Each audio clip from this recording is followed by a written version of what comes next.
Hello students, welcome back to our channel GME. और आज की क्लास में हम पढ़ेंगे क्लास 10th का chapter number 1, that is power sharing. Power sharing इस चैप्टर में आपको आई होप नाम से समझ आ रहा होगा कि इसमें हम पावर्स कैसे शेयर होता है वो पढ़ने वाले हैं। ठीक है, आपको पता है हमारी कंट्री एक डेमोक्रेटिक कंट्री है और इसमें जितनी भी पावर्स है ना वो डिवाइडेड रहती है अमंग आर नेशनल लीडर्स। ठीक है, जितने भी हमारे नेशनल लीडर्स होते हैं वो सब पावर का डिवीजन करने के बाद ही कंट्री को रन करते हैं। ठीक है, तो आज हम इस चैप्टर में उसी चीज को और डेप्थ में पढ़ेंगे। हमारे जो टॉपिक्स होने वाले हैं आज चैप्टर के अंदर वो है इंट्रोडक्शन टू पावर शेयरिंग, की पावर शेयर कैसे की जाती है और होती क्या है power sharing.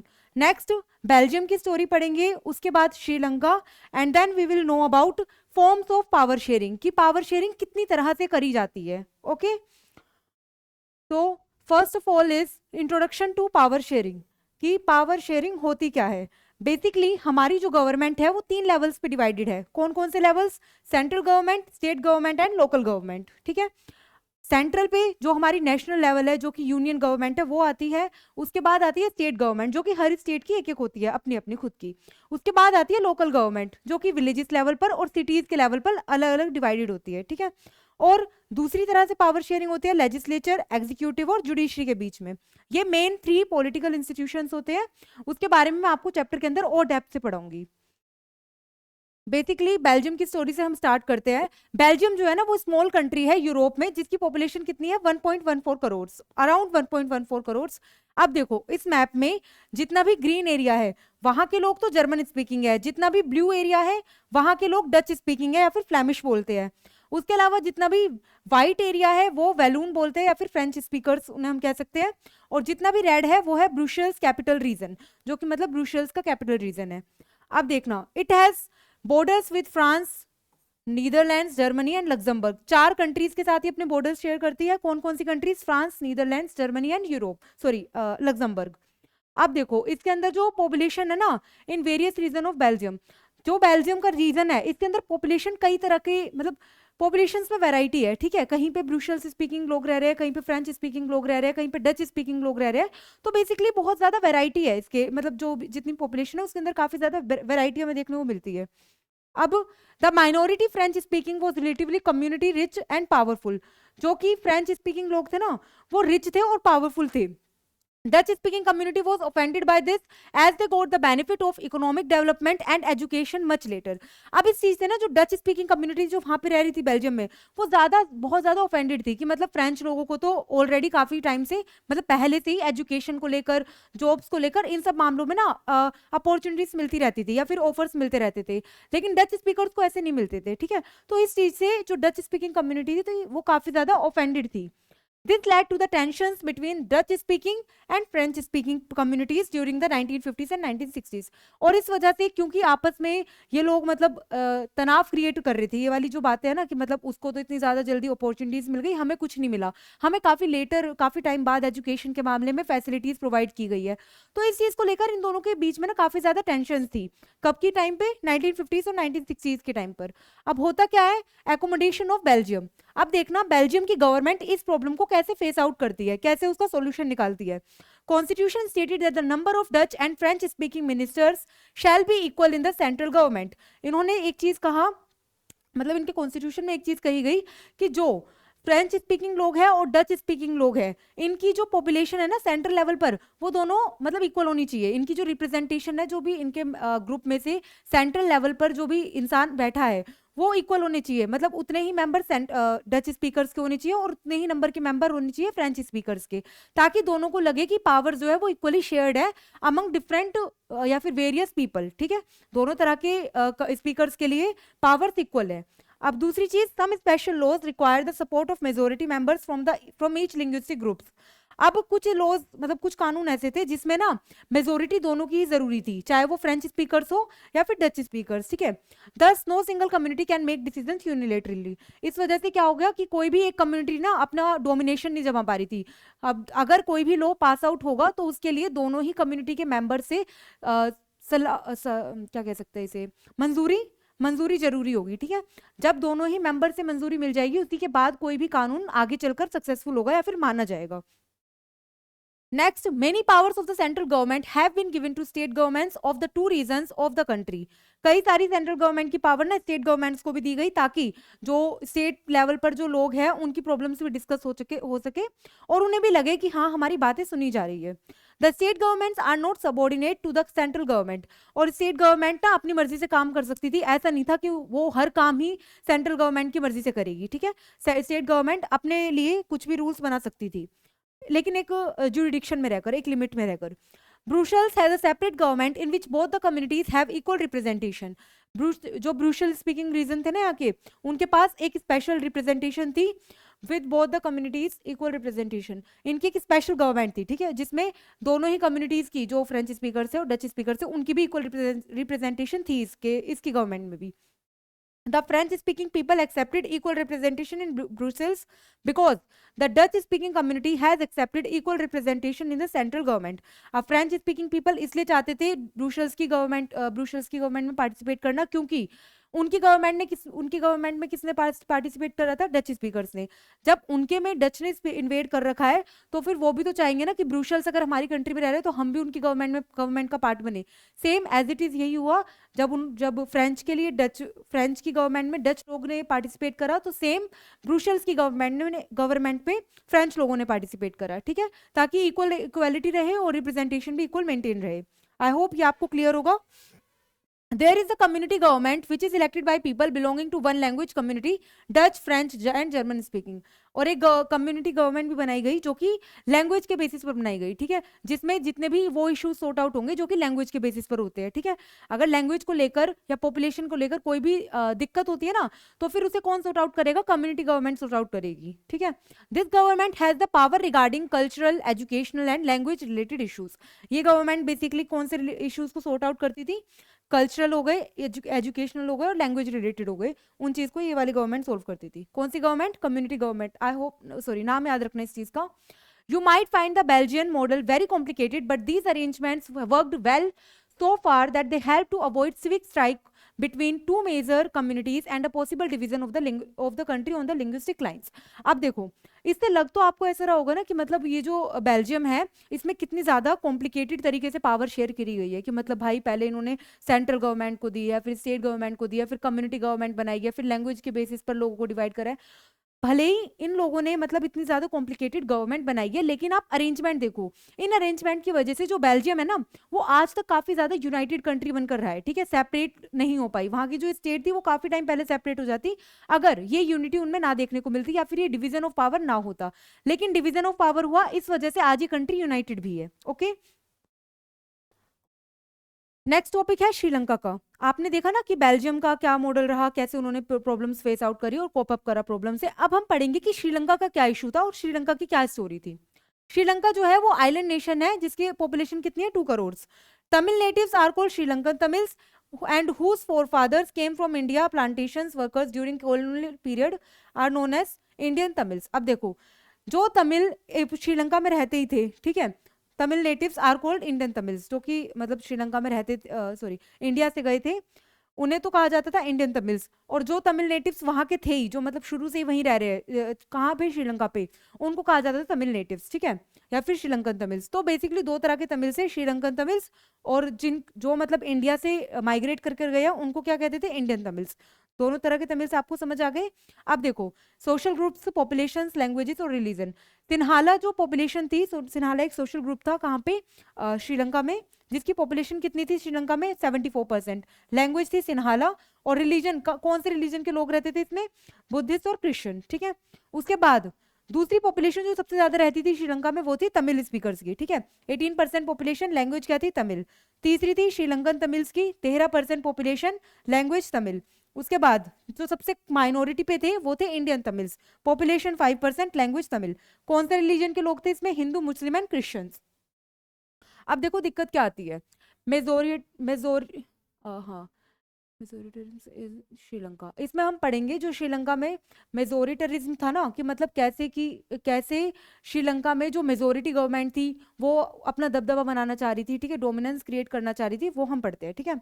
I believe that the majority community should be able to rule a country in whichever way it wants by disregarding the wishes and needs of the minority।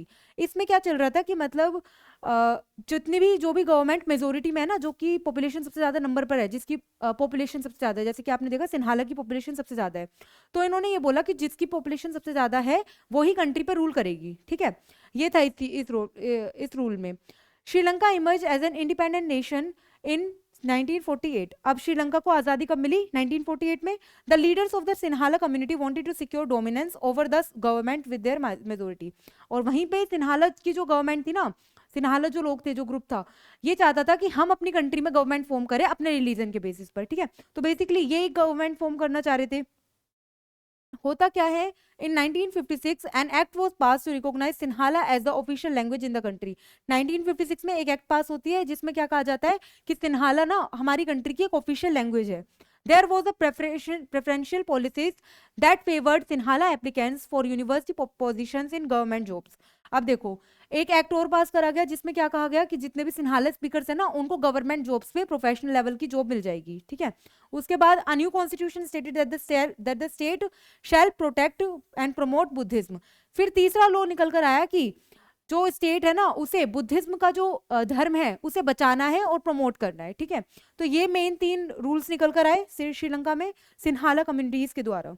All these government measures gradually increased the feeling of alienation among the Sri Lankan Tamils।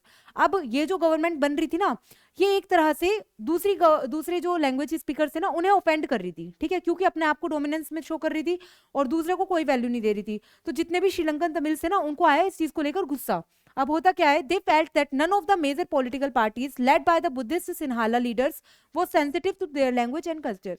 अब ये लोग कहने लगे कि भाई ये जो Sinhala community है वो हमारी कम्युनिटी को तो बिल्कुल भी इज्जत नहीं दे रही, ना ही हमारी कम्युनिटी को लेकर थोड़ी भी सेंसिटिव है या कुछ भी फीलिंग नहीं रख रही हमारी कम्युनिटी के लिए या हमारी लैंग्वेज के लिए।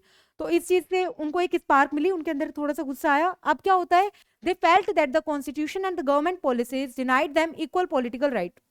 उन्हें ऐसा लगा कि जो गवर्नमेंट पॉलिसीज बन रही है ना, ये हमें इक्वल राइट दे ही नहीं रही। They were discriminated in getting jobs and other opportunities. इन्हें जॉब्स में और जितनी भी अपॉर्चुनिटीज होती थी उसमें भी डिस्क्रिमिनेशन किया जाता था, इनके साथ भेदभाव किया जाता था। As a result the relations between the Sinhala and the Tamil communities strained over time. और रिजल्ट के तौर पर क्या रहा, जब इनको इतने सारे पॉइंट्स मिल गए, मतलब नाराज होने के, या फिर कह सकते हैं नीचा दिखाया गया इन लोगों को सिन्हाला कम्युनिटीज के द्वारा, तो इन लोगों के मन में ना एक नेगेटिव फीलिंग आने लगी टुवर्ड्स सिन्हाला कम्युनिटीज। इनको लगा कि अब तो हमें इस प्रॉब्लम का कोई ना कोई सोल्यूशन निकालना पड़ेगा, अदरवाइज जो इनका डोमिनेंस चल रहा है ना वो और बढ़ता जाएगा। Then struggles bye Sri Lankan Tamils. अब देखते हैं कि श्रीलंकन तमिल्स ने क्या करा इस प्रॉब्लम का सोल्यूशन निकालने के लिए। The Sri Lankan Tamils launch political parties and struggles. उन्होंने पार्टीज बनाई और स्ट्रगल्स लॉन्च करे। Recognition of Tamils as an official language. इन्होंने बोला कि तमिल जो है वो भी ऑफिशियल लैंग्वेज बनेगी। Regional autonomy. इन्होंने कहा जो हमारी स्टेट है उन्हें हम पर छोड़ दो, हम अपनी स्टेट को खुद बना लेंगे, ठीक है। तो हमारा जो रीजन है ना उसमें हमें फ्रीडम दो। नेक्स्ट था equality of opportunities in education and jobs, कि एजुकेशन और जॉब्स के मामले में हमें भी इक्वल अपॉर्चुनिटीज मिलनी चाहिए। But their demand was for autonomy of the province was repeatedly denied. लेकिन जो इनकी डिमांड थी ना कि हमें फ्रीडम चाहिए, वो बार बार डिनाई कर रहे थे सिन्हाला कम्युनिटी गवर्नमेंट की नहीं, ऐसा कुछ भी नहीं मिलेगा आप लोगों को। Next, in 1980 several political organisations were formed demanding N independent Tamil Eelam in northern and eastern part of Sri Lanka. लेकिन 1980s के टाइम पर क्या होता है, कई सारी पॉलिटिकल पार्टीज बनाई गई तमिल्स के द्वारा, और उन पॉलिटिकल पार्टीज का क्या एम था कि हमें एक इंडिपेंडेंट तमिल इलाम चाहिए, ठीक है। इलाम यानी कि स्टेट, हमारी जो तमिल स्पीकर्स हैं हम जो भी, उनके लिए एक स्पेशल स्टेट बनाओ नॉर्दर्न में और ईस्टर्न श्रीलंका में, ठीक है। तो ये थे स्ट्रगल जो कि श्रीलंकन तमिल्स ने करे फ्रीडम लेने के लिए। अब क्या होता है, श्रीलंकन सिविल वॉर, ठीक है। अब क्योंकि बार बार सिन्हाला कम्युनिटीज इनके रूल्स को डिनाई कर रही थी, इनको कोई भी रिस्पेक्ट नहीं दे रही थी, तो अब क्या होता है, कंट्री के अंदर ही वॉर हो जाती है, ठीक है। आप लोगों को पता है एक होती है वर्ल्ड वॉर, ठीक है, जो कि वर्ल्ड लेवल पर होती है between different nations. Civil war होती है जब कंट्री के आपस के ही लोग आपस में लड़ाई करने लग जाए, ठीक है, और ये होती है कंट्री के अंदर ही। वही हुआ श्रीलंका में, जब गवर्नमेंट ने सबको इक्वल राइट नहीं दिया, इक्वालिटी नहीं दी और डिस्क्रिमिनेशन बढ़ा दिया, तो इन लोगों के मन में ना नफरत बढ़ गई अपनी गवर्नमेंट को लेकर, और इस वजह से कंट्री के अंदर ही वॉर हो गया, और उस चीज को कहा जाता है civil war. The distrust between the two communities turned into widespread conflict as soon as it turned into a civil war। अब देखो, ये पहले तो कम्युनिटीज के बीच में लड़ाई थी, उसके बाद ये पूरे गवर्नमेंट के बीच में लड़ाई हो गई, सिविल वॉर के नाम से जानी गई। सिविल वॉर कब हुआ था श्रीलंका का? 23 जुलाई 1983। और कब तक चला था? 18 मई 2009, देखो कितने साल चला ये सिविल वॉर। उसके बाद LTTE, liberation tigers of Tamil Ilam versus Sri Lankan government.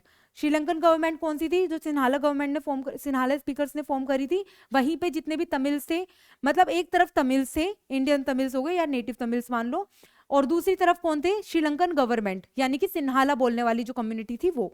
और इन दोनों के बीच में चला ये सिविल वॉर कम से कम 23 जुलाई 1983 से लेकर 18 मई 2009 तक। अब रीजन क्या था इसका? To create an independent Tamil state called Tamil Eelam in the north and the east of the island. मैंने आपको पहले बता दिया था कि इनकी डिमांड थी कि जितना भी ईस्टर्न पार्ट है जो भी श्रीलंका का, और जो नॉर्थर्न पार्ट है वहां पे हमारे लिए एक सेपरेट स्टेट बना दो और हमें रीजनल ऑटोनॉमी दे दो, यानी कि हमारा रीजन फ्री कर दो, हम अपनी गवर्नमेंट बना के खुद अपने आप को रन कर लेंगे। ठीक है।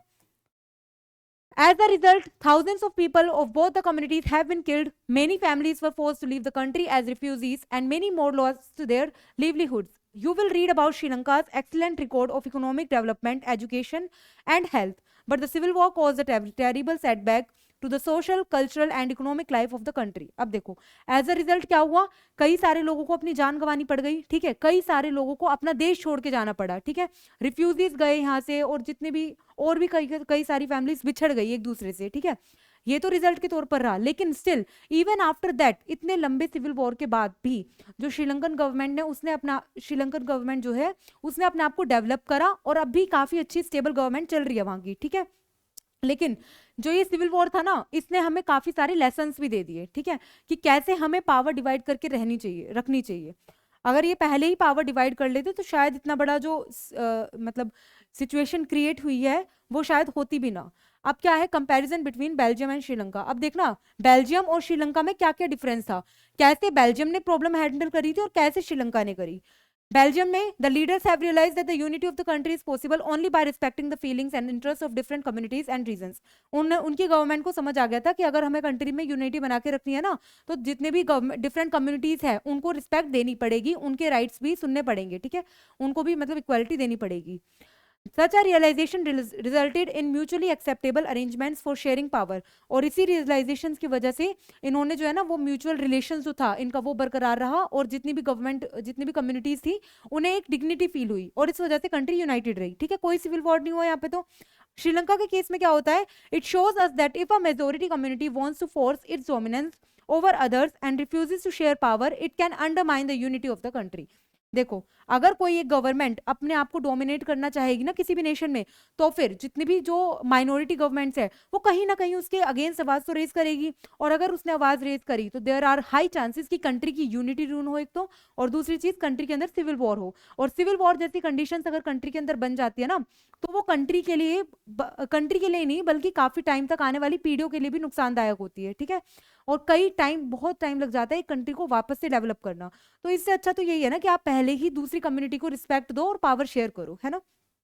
Resulted in civil war. Sri Lanka के केस में पावर शेयर नहीं हुई और कम्युनिटीज को रिस्पेक्ट नहीं दी गई, इस वजह से क्या हुआ? Civil war. और सिविल वॉर का नुकसान आप देख ही सकते हो, कितने सारे लोगों की पता नहीं जान गई और क्या क्या सिचुएशन रही है। नेक्स्ट है हमारा topic forms of power sharing. इसमें हम पढ़ेंगे कि पावर शेयरिंग की कितनी फॉर्म्स होती है। बेसिकली हॉरिजॉन्टल फॉर्म होती है एक तो, और दूसरी होती है वर्टिकल। हॉरिजॉन्टल फॉर्म्स में पावर इंस्टीट्यूशंस के बेसिस पर शेयर करी जाती है। कौन कौन से इंस्टीट्यूशन? एक तो लेजिस्लेचर, दूसरा एग्जीक्यूटिव, तीसरा जुडिशरी। लेजिस्लेचर क्या और हाँ, लेजिस्लेचर का काम होता है लॉज बनाना, यानी कि कानून बनाना। एग्जीक्यूटिव का काम होता है कानून को देखना कि कानून सही से इंप्लीमेंट हो रहे हैं या नहीं हो रहे। जुडिशरी का काम होता है न्याय दिलवाना। ठीक है, इसीलिए इसे न्यायाधीश भी कहा जाता है। It allows different organs of the government placed at the same level to exercise different powers। इसमें क्या होता है कि जितने भी गवर्नमेंट की डिफरेंट ऑर्गन्स है ना, उन्हें एक लेवल पर अपने जो रूल्स है या फिर पॉलिसीज है उन्हें इंप्लीमेंट करने का मौका दिया जाता है। ठीक है, मतलब एक ही लेवल पर होते हैं ये लोग, लेकिन डिफरेंट इनके वर्क्स होते हैं। और वर्क्स मैंने आपको बता दिए, कानून बनाना, कानून इंप्लीमेंट करना और कानून की देखभाल करना, मतलब न्याय दिलवाना basically. Such a separation ensures that none of the organs are and can exercise unlimited power. इस वजह से क्या होता है, हॉरिजॉन्टल शेयरिंग ऑफ पावर की वजह से हमें एक चीज बनी रहती है कि जितनी भी गवर्नमेंट है ना वो कोई पावर से ज्यादा काम ना करे, या फिर अपने आप में ये ना समझे कि भाई मैं ही हूं, मैं तो कुछ भी कर सकती हूँ। ठीक है, तो एक इक्वालिटी बनी रहे और एक डर उनके मन में बैठा रहे और वो लिमिट में ही पावर का यूज करे। Each organ checks the others. This results in a balance of power among various institutions. अब क्या होता है, लेजिस्लेचर का काम एग्जीक्यूटिव देखती है, मतलब लेजिस्लेचर ने सही से काम करा है या नहीं करा. फिर एग्जीक्यूटिव का काम जुडिशरी देखती है कि जो एग्जीक्यूटिव है वो सही से काम नहीं कर रही है या नहीं कर रही. तो एक तरह से जो चेक ऑफ बैलेंस है ना वो बना रहता है कि मतलब हाँ सही से ये काम कर रहे हैं नहीं कर रहे. तो इस वजह से जो कंट्री की यूनिटी है या फिर कह सकते हैं कि कंट्री जो ऑर्गन्स का वर्क है ना वो मेंटेन रहता है. Even though ministers and government officials exercise power, they are responsible to the parliament. आप देखो जितने भी मिनिस्टर्स होते हैं और वो गवर्नमेंट ऑफिशियल्स होते हैं ना, वो अपने पावर्स के अकॉर्डिंग काम तो करते रहते हैं, लेकिन वो पावर्स क्रॉस करके काम ना करे. इस वजह से भी ये हॉरिजॉन्टल डिस्ट्रीब्यूशन ऑफ पावर जरूरी है. ठीक है. Although judges are appointed by the executive, they can check the functioning of the executive or laws made by the legislature. देखो जजेस जो होते हैं वो अपॉइंट किए जाते हैं एग्जीक्यूटिव के द्वारा. They can check the functioning of the executive, लेकिन साथ ही साथ ना ये एग्जीक्यूटिव्स के काम और लेजिस्लेचर के काम दोनों के ही काम चेक कर सकती है. ठीक है. कौन सा इंस्टीट्यूशन, जुडिशरी वाला. This arrangement is called system of checks and balance. और इसी चीज को क्या कहा जाता है जब वो पूरा सिस्टम चेक करती है. जुडिशरी, जैसे मान लिया आपने, जुडिशरी जो है ना एग्जीक्यूटिव और लेजिस्लेचर का वर्क चेक करती है, इस चीज को कहा जाता है check of balance, system of checks of balance. Okay. Next है हमारा vertical form of power sharing. मैंने आपको हॉरिजॉन्टल पढ़ाया जिसमें आता है हमारा legislature, executive and judiciary. Next हम पढ़ेंगे vertical form. Power is shared among different levels of government. वो डिफरेंट ऑर्गन से, ये डिफरेंट लेवल्स है. There are 3 main levels, central government, state government and local government. आप देखो सेंट्रल गवर्नमेंट जो होती है वो पूरी कंट्री की एक होती है. स्टेट गवर्नमेंट एक स्टेट लेवल पर होती है, एक ही होती है, मतलब हर स्टेट की अपनी अपनी होती है. लोकल गवर्नमेंट क्या होती है, ये लोएस्ट फॉर्म ऑफ गवर्नमेंट होती है और इसके एग्जांपल है पंचायत या फिर municipalities. The constitution lays down the powers of different levels of government in which helps in governance. अब क्या होता है, ये वाली जो पावर होती है, ये वाली जो शेयर ऑफ पावर होता है, इसमें बेसिकली जो गवर्नमेंट है ना उनका काम डिवाइड हो जाता है कि आप ये काम करो, और स्टेट लेवल में स्टेट लेवल की गवर्नमेंट ये काम करेगी, लोकल लेवल की गवर्नमेंट ये काम करेगी. इससे बेसिकली जो प्रॉब्लम्स है ना वो भी सारी क्लियर हो जाती है. जो लोकल लेवल पे जो प्रॉब्लम चल रही है वो क्लियर हो जाएगी, पता चलेगा कि लोकल लेवल की क्या प्रॉब्लम है, जो लोकल लोग रह रहे हैं ना विलेज में उनकी क्या दिक्कतें हैं. स्टेट लेवल भी स्टेट अपने आप को मेंटेन कर पाएगी, और जो सेंट्रल गवर्नमेंट है उसका बर्डन भी हल्का हो जाएगा. ठीक है. इस वजह से ये vertical form of power sharing भी जरूरी है. Power is shared among different social groups such as the religious and linguistic group. Power जो है वो डिफरेंट सोशल ग्रुप्स में भी शेयर की जाती है और लिंग्विस्टिक ग्रुप्स में भी. ठीक है. अब मान लो कुछ स्टेट्स ऐसी है जहाँ पे पंजाबी बोली जाती है, कुछ स्टेट ऐसी है जहाँ पे तमिल बोली जाती है. तो वो जो अपनी मन पसंदीदा लैंग्वेज या फिर जो कह सकते हैं वहाँ की स्टेट रीजनल लैंग्वेज जो है वो कंटिन्यू कर सकते हैं. There is no problem in that thing. But उनको एक एहसास हो, डिग्निटी फील हो, इस वजह से ये पावर भी शेयर करी जाती है. In some places, there are constitutional and legal arrangements whereby socially weaker sections and women are represented in the legislature and the administration. कुछ प्लेसेस ऐसी भी है जिसमें कि वुमेन्स के लिए या फिर माइनॉरिटीज के लिए अलग से सीट्स रिजर्व रहती है. This type of arrangement gives more space to diverse social groups and who otherwise feel alienated from the groups from the government. और इस पावर शेयरिंग की वजह से ना जो भी लोग ऐसे हैं जिन्हें ऐसा लगता है कि भाई हमारी कंट्री गवर्नमेंट तो हमें इंक्लूड ही नहीं करती, तो उनको भी एक ऐसा एहसास हो कि नहीं, यू आर ऑल्सो इंक्लूडेड. ठीक है. इस वजह से भी पावर शेयरिंग जरूरी है. This method is use to give minority communities a fair share in power and representation. और इस मेथड से जो है ना जितनी भी माइनॉरिटी है उनको भी चांस मिला अपने आप को शो करने का गवर्नमेंट के अंदर. ठीक है. Power is shared among different political parties, pressure groups and movements. Power जो होती है वो डिफरेंट पॉलिटिकल पार्टीज के बेसिस पर भी शेयर रहती है, डिफरेंट ग्रुप्स के बेसिस पर भी शेयर रहती है. ठीक है. अपोजिशन पार्टी जो है ना उसको मतलब उसके पास भी राइट है रूलिंग पार्टी के अगेंस्ट जाने का, मतलब अगेंस्ट में तो वो रहती है लेकिन वो भी इक्वालिटी से अपने आप को प्रेजेंट कर सकती है जैसे कि रूलिंग पार्टी कर रही है. ठीक है. ये भी किस वजह से पॉसिबल हुआ है, पावर शेयरिंग की वजह से ही. In a democracy the citizens must have freedom to choose among various contestants of power. अब देखो डेमोक्रेटिक कंट्री के अंदर जो लोग होते हैं उन्हें राइट होता है अपने मनपसंदीदा लीडर चुनने का. उसके लिए लीडर्स होने भी तो चाहिए भाई, लीडर्स भी तो खड़े होने चाहिए. तो उसके लिए लीडर्स जब खड़े होंगे तो लीडर्स के पास पावर होनी चाहिए, और ये पावर ऑलरेडी डिवाइडेड रहती है. ठीक है. In contemporary democracies, this takes the form of competitions among different political parties. Such competition ensures that the power does not remain in one hand. अब देखो क्योंकि पॉलिटिकल पार्टीज के बीच में कंपटीशन बना रहता है और इस कॉम्पिटिशन से क्या होता है कि जो पार्टी है ना वो अपने एक तो लिमिट में काम करती है जुरिडिक्शन में रहकर और अच्छा काम करती है ताकि उसे रूल से हटा ना दिया जाए, क्योंकि उन्हें पता है कि अगर उन्होंने एक भी बेकार काम करा तो कहीं ना कहीं जो अपोजिशन पार्टी है ना वो उनकी जगह लेना चाहेगी, ठीक है। और ये कॉम्पिटिशन बरकरार रहना चाहिए for a smooth functioning of governance, okay. Power is shared among different political parties so that it represents different ideologies and social groups. Power जो होती है वो डिफरेंट पॉलिटिकल पार्टीज पे भी शेयर करी जाती है ताकि मान लो इस बार एक दो पॉलिटिकल पार्टीज है, एक में मोस्टली हिंदू है, दूसरे में मोस्टली मुस्लिम है, ठीक है। मान लो हिंदू भी है उसमें लेकिन मुस्लिम की मेजोरिटी ज्यादा है, तो मुस्लिम क्या पता पार्टी कौन सी जीत जाए, वी डोंट नो ना, तो क्या पता दूसरी पार्टी को ज्यादा वोट मिल जाए। तो इससे जो दूसरी जो माइनॉरिटी पार्टी है मतलब माइनॉरिटी रिलीजन वाली पार्टी है उसे भी ऐसा लगेगा कि हाँ हमारी भी रिस्पेक्ट है हमारी कंट्री में, ठीक है। तो बेसिकली एक रिस्पेक्ट और डिग्निटी का एसेंस फील करवाने के लिए भी पावर शेयर करी जाती है, ओके।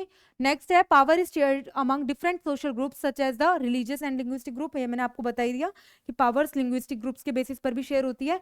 जिस मतलब मान लो कोई एक ग्रुप बना है वो सर्टेन लैंग्वेज बोलता है, दूसरा ग्रुप सर्टेन लैंग्वेज बोलता है, ठीक है। एक हिंदी बोलता है एक तमिल बोलता है, क्या पता वी डोंट नो ना तमिल वाला जीत जाए इलेक्शंस में। तो पावर जो ग्रुप्स है ना वो इस बेसिस पर भी बन सकते हैं, there is no like pressure कि आप ऐसा ग्रुप नहीं बना सकते, तो इसमें भी पावर शेयर है। तो देखो आपकी पावर शेयरिंग कितनी ज्यादा जरूरी है, ठीक है। Power in the democracy the interest groups such as those of businessman farmers industrial workers, मतलब सबका ही अपना अपना जो जैसे मान लो कोई बिजनेस वर्कर्स है वो भी पावर शेयरिंग के थ्रू गवर्नमेंट बना सकता है अपनी, ठीक है। तो कोई भी इंक्लूड हो सकता है अपने आप को, कोई भी इंक्लूड कर सकता है अपने आप को गवर्नमेंट बनाने के लिए। They will have a share in the government power either through participation in governmental committees or being a part of the decision making process. सभी के पास एक राइट है गवर्नमेंट के वर्क फंक्शनिंग में काम करने का, या तो आप इलेक्शंस में खड़े हो जाओ या फिर आप जो है उनकी जो गवर्नमेंट जो हम इलेक्ट करते हैं ना, चूज करते हैं, वोटिंग जो देते हैं उसमें पार्टिसिपेट कर लो। तो बेसिकली आपके पास भी पावर है क्या करने की, अपनी कंट्री की गवर्नमेंट चुनने की। Why is power sharing desirable? अब देखो पावर शेयरिंग डिजायरेबल क्यों है, क्योंकि इसके दो रीजन है, एक तो प्रूडेंशियल दूसरा मोरल, ठीक है। दोनों सेम ही है। प्रूडेंशियल यानी कि बैलेंस बना के रखने के लिए, प्रूडेंशियल का मतलब ये होता है टू क्रिएट अ बैलेंस, ठीक है। अब बैलेंस मेंटेन रहेगा तभी तो पावर शेयरिंग होगी, या फिर पावर शेयरिंग की वजह से जो है ना बैलेंस मेंटेन रहेगा गवर्नमेंट का। Power sharing helps to reduce the possibility of conflict between social groups. Power sharing की वजह से जो भी सोशल ग्रुप्स हैं उनके बीच में कॉन्फ्लिक्ट कम होते हैं, यानी कि दिक्कतें कम आती हैं। उसके अलावा social conflicts often leads to violence and political instability. Power sharing is a good way to ensure the stability of political order. अब देखो जितने भी सोशल ग्रुप है ना, मतलब मान लो सोशल ग्रुप्स बने हैं, ठीक है, उसकी वजह से कई बार पॉलिटिकल इंस्टेबिलिटी हो जाती है, यानी कि पॉलिटिकल गवर्नमेंट सही से काम नहीं कर पाती या फिर टेंशन क्रिएट हो जाती है। तो अगर हम पावर शेयर कर देंगे ना तो फिर उन लोगों को फील होगी डिग्निटी, एक सेल्फ रिस्पेक्ट फील होगी, तो इस वजह से जो टेंशन है ना वो कम हो जाएगी, कॉन्फ्लिक्ट्स कम हो जाएंगे। Tyranny of the majority is not just oppressive for the minority but for the majority as well. अब देखो अगर मेजोरिटी के पास पावर आ जाए सारी तो फिर वो ना मेजोरिटी के लिए भी टेंशन वाला काम हो जाएगा। क्यों? क्योंकि मान लो एक गवर्नमेंट है, उसका कोई सर्टेन लीडर है, अब उसके पास सारी पावर है, क्या पता वो अपने ही ग्रुप में जो भी उनकी गवर्नमेंट है वो अपने ग्रुप को ही सही से ट्रीट ना करता हो, तो ये तो खुद मेजोरिटी वालों के लिए भी दिक्कत वाली बात है ना। तो इस वजह से मेजोरिटी जो है वो अपने लिए भी नुकसानदायक है, माइनॉरिटी के लिए तो है ही है, ठीक है। नेक्स्ट है prudential reason stress that the power sharing will bring out better outcomes. Prudential reason यानी कि बैलेंस रखने वाले रीजंस ये कहते हैं कि अगर पावर शेयरिंग होगी तो हमारी कंट्री गवर्नमेंट अच्छी रहेगी, यूनिटी बरकरार रहेगी, okay. Power sharing is necessary for maintaining social harmony and peace in the country. Power sharing की वजह से जो शांति है ना, शांतिपूर्वक माहौल जो है कंट्री का वो बना रहेगा, okay. Example of power sharing in Germany. अब देखो जर्मनी का में जो पावर शेयरिंग है उसका एग्जाम्पल देखो, इसमें बताया गया है ग्रैंड कोलिशन गवर्नमेंट के बारे में कि इस कंट्री में दो गवर्नमेंट थी जो कि लाइक कोई सी भी ना मेजोरिटी से नहीं जीती थी, दोनों को इक्वल वोट मिले थे, ठीक है। तो इन्होंने क्या करा, अपने आपको कोलिशन गवर्नमेंट का पार्ट बना लिया। होता क्या है, दो गवर्नमेंट थी, क्रिश्चियन डेमोक्रेटिक यूनियन और दूसरी थी सोशल डेमोक्रेटिक पार्टी, ठीक है।